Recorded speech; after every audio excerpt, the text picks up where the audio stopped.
6:15 p.m. This is the Sri Lanka Broadcasting Corporation. The news edited by Anjana Dodamgada, assisted by Sanjay, and read by Geethanjali Ramanayaka. The headlines. The President says Sri Lanka rupee will be taken to 270 rupees to the dollar. 8 Sri Lankans rescued from Myanmar cyber slave camps repatriated. Government says continuing to engage with ISP holders on debt restructuring. The general amnesty declared for Sri Lanka Army absentees. A Sri Lankan among NASA's new crew for the next simulated Mars journey. The government plans to increase visa fee amid tourism recovery.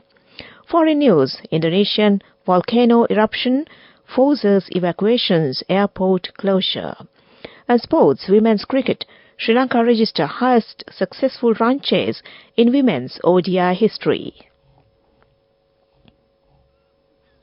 Sri Lanka's rupee will be taken to 270 to the US dollar, President Ranil Wickremesinghe has said on a visit to the Hill Country after saying in March that the currency will be taken to 280 to the US dollar by June. The rupee strengthened now, President Wickremesinghe told a member of the public who said fertilizer prices were high while he was inspecting Sri Lanka's Pico Trail on a tea estate in Pusallava. However, over the past few days, excess liquidity has started to build up in money markets, which a large portion coming from inflationary operations. The 8 Sri Lankans, including 2 females who were rescued from the cyber scamming camps in Myanmar, have arrived in Sri Lanka this morning after being repatriated with the help of the International Organization for Migration and the Ministry of Foreign Affairs. Out of the 56 Sri Lankans who were trapped in cybercrime camps in borders of Myanmar, 8 were rescued by the Myanmar government authorities in early March and sent to the Central Police Station, following which they safely arrived at the Embassy of Sri Lanka in Thailand on the 11th of April. The International Organization for Migration provided logistical assistance in repatriating the rescued Sri Lankans.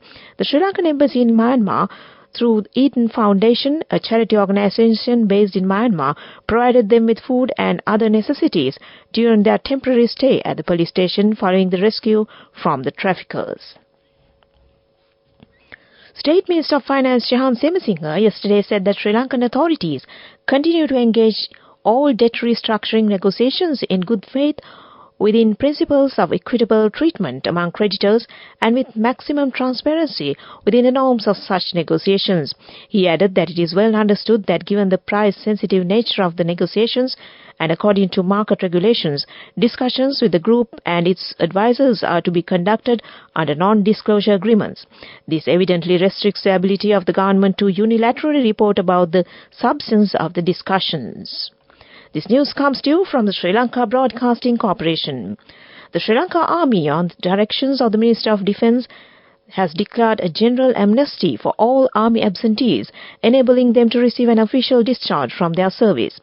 General amnesty will be in force for a period of 1 month starting from 20th April to 20th of May 2024.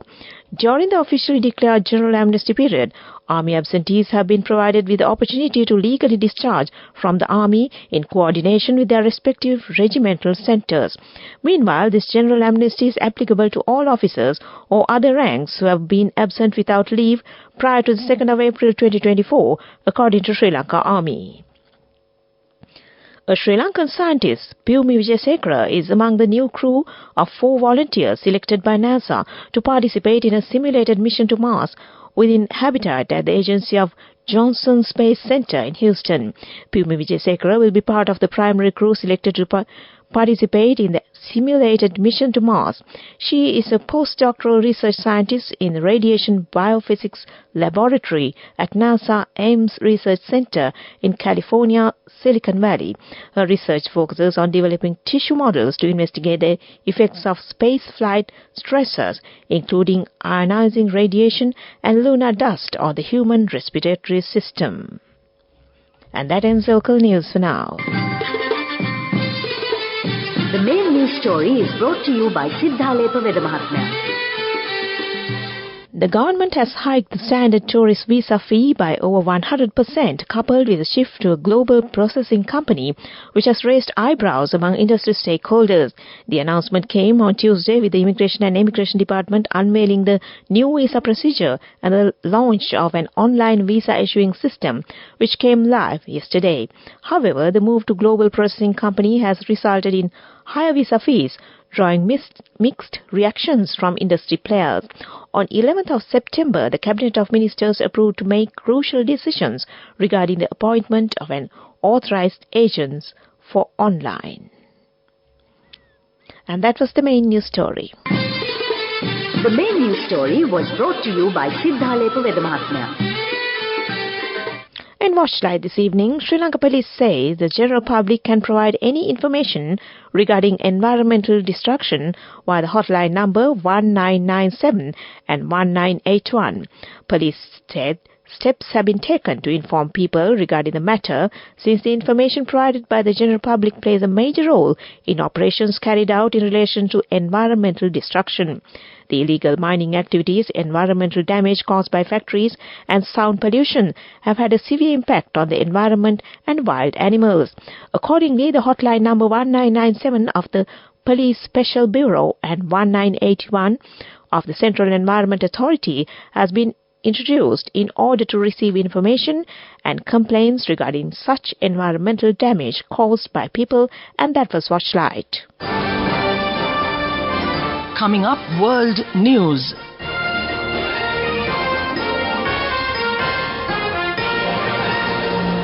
Headlines first.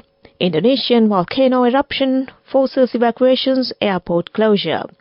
Flooded UAE counts cost of epic rainstorm, airport still facing disruptions. And Russian strike kills at least 18 as Ukraine's air defense struggle again to protect cities. Indonesia shut a provincial airport and evacuated hundreds of people from the vicinity of Ruang volcano after it belched explosive plumes of lava, rocks and ash for days, officials said today, declaring the highest alert on the situation. Wednesday's dramatic eruption of the volcano on a remote island in the province of North Sulawesi threw a fiery red column of lava, incandescent rock and ash as much as 3 kilometers into the sky. Purple flashes of lightning rent the sky above erupting volcano, videos on social media showed.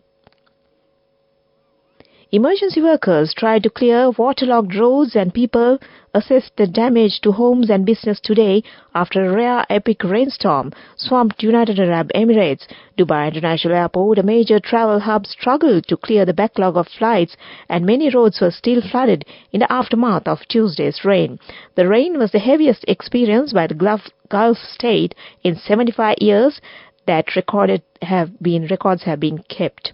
They brought much of the country into a standstill and caused significant damage.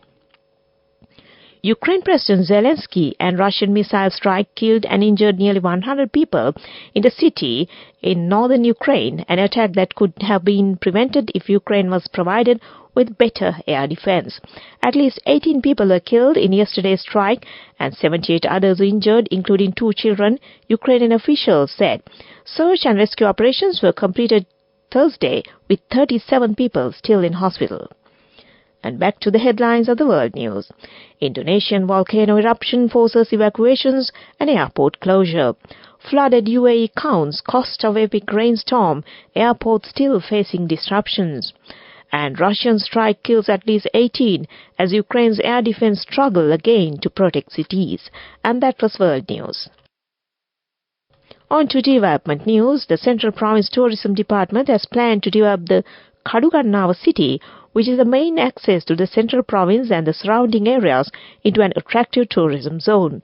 Under this, the focus is on developing the place where the Kadugannawa rock has been drilled, the Dawson Tower, Kadugannawa Rest House, the Kadugannawa Railway Museum and Fertilizer Storage Complex as tourist attractions, and developing the Mudalivatta village as a hospitality village. And that was development news. Moving on with sports news. Chamari Athapattu smashed the third highest individual score in women's ODIs to help Sri Lanka pull off the highest ever successful run chase in women's ODIs. Chamari Athapattu was at her brutal best as Sri Lanka stunned South Africa with a record run chase in Potchefstroom to level the three-match ICC Women's Championship ODI series and end a highly successful bilateral tour to the Rainbow Nation. And that was sports news.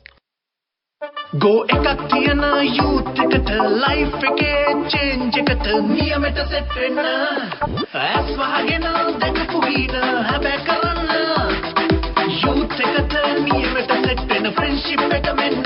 The all new NSB Ithru Mithru account, NSB IM, a plan for your dream. Business News, sponsored by National Savings Bank, the safest place for your money. In business news, Visa, the global payment solutions company, honored commercial banker Ceylon for excellence in launch of affluent mass corporate card variants at a Visa Commercial Solutions Client Forum in Colombo recently in recognition of the bank's commitment to the introduction of Visa's corporate card series in the local market. And that was business news. Business news, sponsored by National Savings Bank, the safest place for your money. Go ekak thiyana youth එකට life එකේ change එකට නියමෙට set වෙන්න ඇස් වහගෙන දැකපු හින හැබැ කරන්න youth එකට නියමෙට set වෙන friendship එක මෙන්න. The all new NSB Ithru Mithru account, NSB IM, a plan for your dream. On to economic news. State Minister for Finance Shehan Semasinga said Sri Lanka hopes to resume talks with bondholders after the International Monetary Fund assesses their latest proposal of ad hoc group that deals with the country. Sri Lanka initiated the first round of face-to-face discussions with bondholders in March, where proposals and counter-proposals were exchanged and agreement was reached to issue bonds linked to economic performance. And that was economic news. Weather report.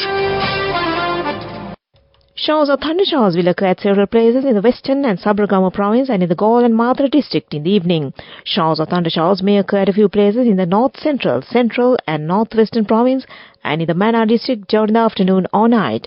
Misty conditions can be expected at some places in the western, Sabaragamu and central provinces and in the Galle and Madra district during the morning.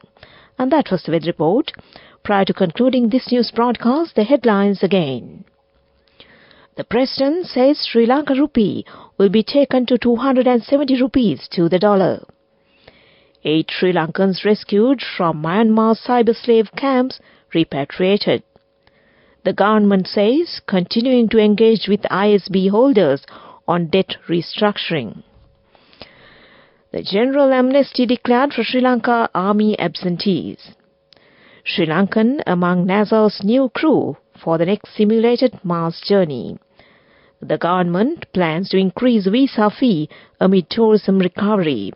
Foreign news, Indonesian volcano eruption forces evacuations, airport closure. And in sports is women's cricket, Sri Lanka register highest successful run chase in women's ODI history.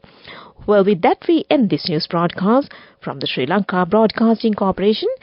And it's back to Mariola Vandot on the other side and also Namidu. Over to you.